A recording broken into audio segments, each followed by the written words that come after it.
भगवान विष्णु का प्रथम अवतार मत्स्य अवतार वेदों की रक्षा के लिए। मत्स्य अवतार भगवान विष्णु के प्रथम अवतार हैं। मान्यता के अनुसार एक राक्षस जब वेदों को चुराकर सागर के अथाह गहराई में छुपा दिया, तब भगवान विष्णु ने मत्स्य रूप धारण करके वेदों को प्राप्त किया और उन्हें पुनः स्थापित किया। एक बार ब्रह्मा जी की असावधानी के कारण एक बहुत बड़े दैत्य ने वेदों को चुरा लिया। उस दैत्य का नाम हयग्रीव था। वेदों को चुरा लिए जाने के कारण ज्ञान लुप्त हो गया। चारों ओर अज्ञानता और अंधकार का बोलबाला हो गया और पाप तथा अधर्म फैल गया।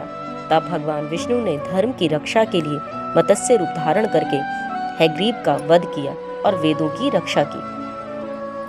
कल्पांत के पूर्व एक पुण्यात्मा राजा तप कर रहा था। राजा का नाम था सत्यव्रत। सत्यव्रत पुण्यात्मा तो थे ही, बड़े उदार हृदय के भी थे। प्रभात का समय था, सूर्योदय हो चुका था। सत्यव्रत कीर्तमाला नदी में स्नान कर रहे थे। उसने स्नान करने के पश्चात जब तर्पण के लिए अंजलि में जल लिया, तो अंजलि में जल के साथ एक छोटी सी मछली भी आ गई। सत्यव्रत ने मछली को जल्दी नदी के जल में छोड़ दिया।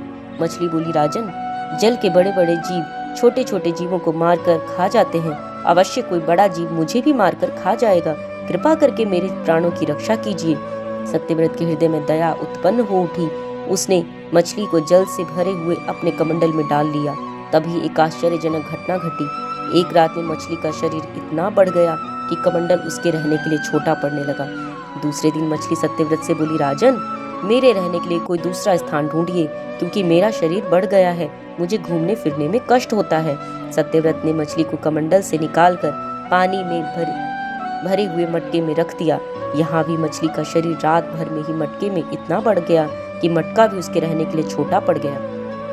दूसरे दिन मछली पुनः सत्यव्रत से बोली, राजन, मेरे रहने के लिए कहीं और प्रबंध कीजिए, क्योंकि मटका भी मेरे रहने के लिए छोटा पड़ रहा है।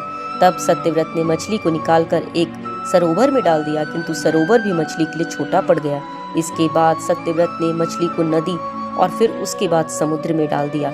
आश्चर्य, समुद्र में भी मछली का शरीर इतना अधिक बढ़ गया कि मछली के रहने के लिए वह छोटा पड़ गया। अतः मछली पुनः सत्यव्रत से बोली, राजन, यह समुद्र भी मेरे लिए रहने के लिए उपयुक्त नहीं है। मेरे रहने की व्यवस्था कहीं और कीजिए।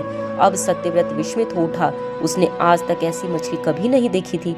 वह विषम भरे स्वर में बोला, मेरी बुद्धि को विषम्य के सागर में डुबो देने वाले परमात्मा, आप कौन हैं? मत्स्य रूपधारी श्री हरि ने जवाब दिया, राजन, हयग्रीव नामक दैत्य ने वेदों को चुरा लिया है।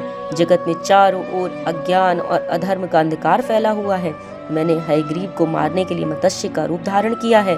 आज से 7वें दिन पृथ्वी प्रलय के चक्र में फिर जाएगी।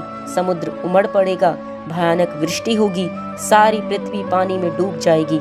जल के अतिरिक्त कहीं कुछ भी दृष्टिगोचर नहीं होगा। आपके पास एक नाव पहुंचेगी। आप सभी अनाजों और औषधियों के बीजों को लेकर सप्त ऋषियों के साथ नाव पर बैठ जाइएगा। मैं उसी समय आपको पुनः दिखाई पड़ूंगा और आपके आत्मत्व का ज्ञान प्रदान करूंगा। सत्यव्रत उसी दिन से श्री हरि का स्मरण करते हुए प्रलय की प्रतीक्षा करने लगे। 7वें दिन प्रलय का दृश्य उपस्थित हो उठा। समुद्र भी उमड़कर अपनी सीमाओं से बाहर बहने लगा। भयानक वृष्टि होने लगी। थोड़ी ही देर में सारी पृथ्वी का जल ही जल हो गया। संपूर्ण पृथ्वी जल में समा गई। तभी उसी समय एक नाव दिखाई पड़ा। सत्यव्रत सप्त ऋषियों के साथ उस नाव पर बैठ गए। उन्होंने नाव के ऊपर संपूर्ण अनाजों और औषधियों के बीज भी भर लिए। नाव प्रलय के सागर में तैरने लगी। प्रलय के उस सागर में उस नाव के अतिरिक्त कहीं भी कुछ भी दिखाई नहीं दे रहा था।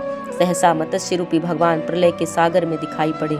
सत्यव्रत और सप्त ऋषिगण मत्स्य रूपी भगवान की प्रार्थना करने लगे। भगवान से आत्मज्ञान प्राप्त पाकर सत्यव्रत का जीवन धन्य उठा। वे जीते जी ही जीवन मुक्त हो गए। प्रलय का प्रकोप शांत होने पर मत्स्य रूपी भगवान ने हयग्रीव को मारकर उसे वेद छीन लिए। भगवान ने ब्रह्मा जी को पुनः वेद दे दिए। इस प्रकार भगवान ने मत्स्य रूप धारण करके वेदों का उद्धार तो किया ही, साथ ही संसार के प्राणियों का भी अमिट कल्याण किया। जय श्री हरि विष्णु।